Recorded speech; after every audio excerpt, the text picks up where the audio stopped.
Hello guys and welcome back to Dark Horse FM, and in today's video, I'm going to try to wrap up today's video in 10 minutes if possible. But in today's video I'm going to share with you a unique tactic that I used to actually get great results with a third division team in Brazil, a Brazilian national third division side, ECS, Esporte Club São Jose.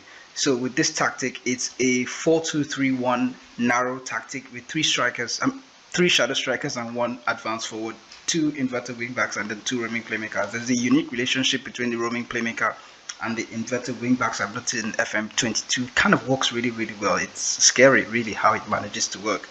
And then the two central halves are ball playing defenders, and then there's one super keeper on defense. If you've never heard about this tactic before, good for you. You're going to get a sneak peek into how the tactic works today. But if you heard about the tactic before, I'm going to show you something unique that you might not have noticed about the tactic also. When I tested this tactic out with Esporte Club São Jose, I'm using my currently unemployed manager, my manager with no experience whatsoever. You can see the managerial attributes here. This is my first season as an unemployed, inexperienced manager. You can see the managerial attributes. There's literally nothing there. One for working with one stars. The managerial attributes are completely terrible, but this tactic helped me get amazing results with Esporte Club São Jose, and then we went on to win the Brazilian third national division, even though we're predicted to finish, I think, 9th or 10th in the league, thereabout. I'll probably check it if it comes up at some point. So yeah, we're predicted to finish 9th, but then went on to win the league. And that's how the Brazilian national third division is a split between Group A and Group B. So we went on all the way, and then we beat everyone in every stage of the competition. There's this first stage where you play against Group A. This is not our group anyway. And then, we took first in Group B. We lost only 2 games against CRI and BTF. I wish I knew what these names really meant. It would be a lot more interesting. In the second phase, we played our group game. I think we're in Group B as well. Yep, we won everything in this division except the one game against STA. And I think I simulated that game as well. So on the final day, we beat MFC in the final and won the competition 3-2, and then we were champions of Brazil, and then I got my first 2 trophies because I think I won a cup.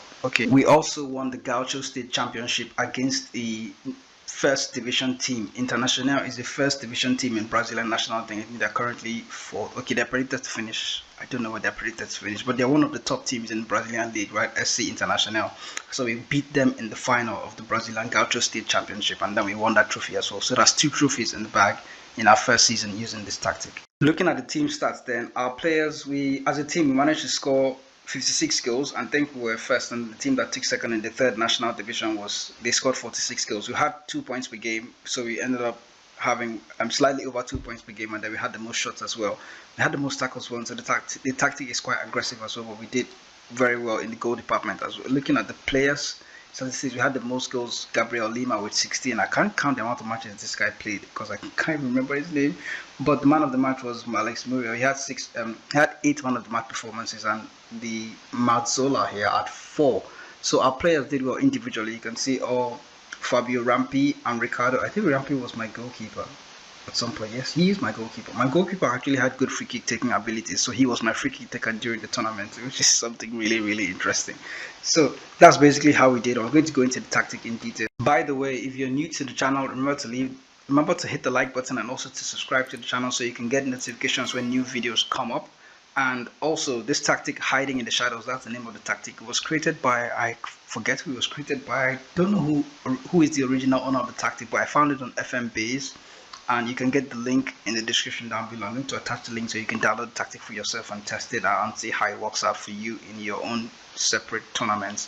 So first of all, we'll start with the goalkeeper, and then we'll go through all the way to the striker, and then we'll look just like we did with the goalkeeper.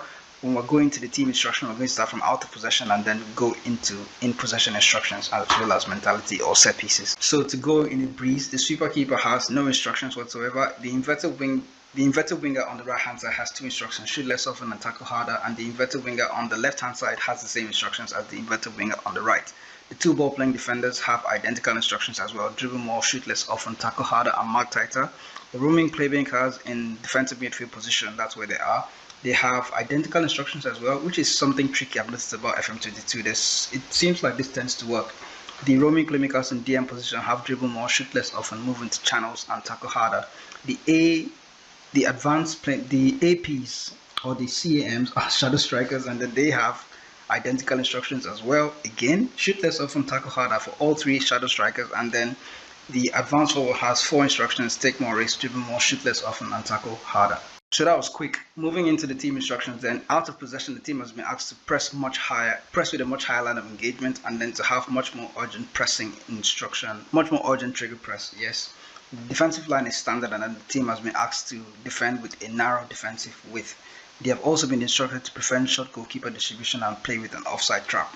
In transition, the team has been asked to counter press and to counter, and then the goalkeeper has been asked to roll it out to, well, nobody's chosen here, but he's been asked to roll it out. So that's going to be ideally the defenders, fullbacks, or including the playmakers, the roaming playmakers in the defensive midfield position.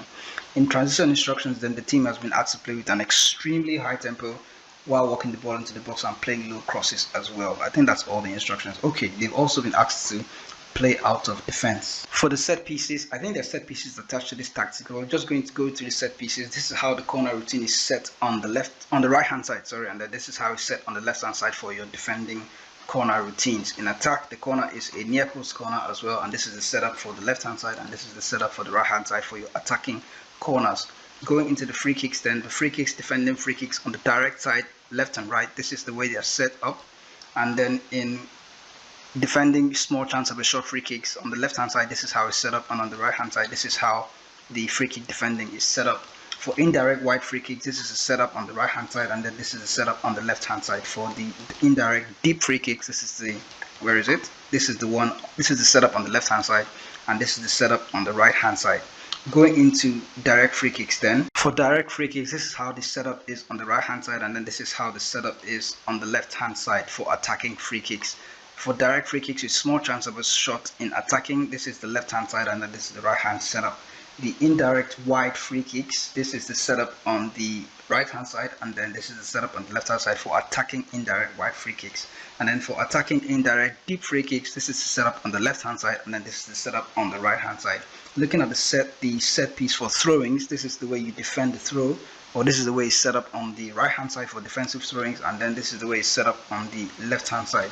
In attack, this is a short quick throw, I guess. This is the quick throw, is where it's set up on the left hand side, and then on the right hand side is the, I think it's the identical, it's the same thing. This is the way it's set up for set pieces on the right throwings. So that's the summary of the tactic. So let me know how it goes for you. In case you decide to create a tactic for yourself using this video, you can always pause the video and then come back to it and then review the video by yourself and then see how you can recreate the tactic for yourself. Or you can just hit the link in the description down below and download the tactic from FMBase.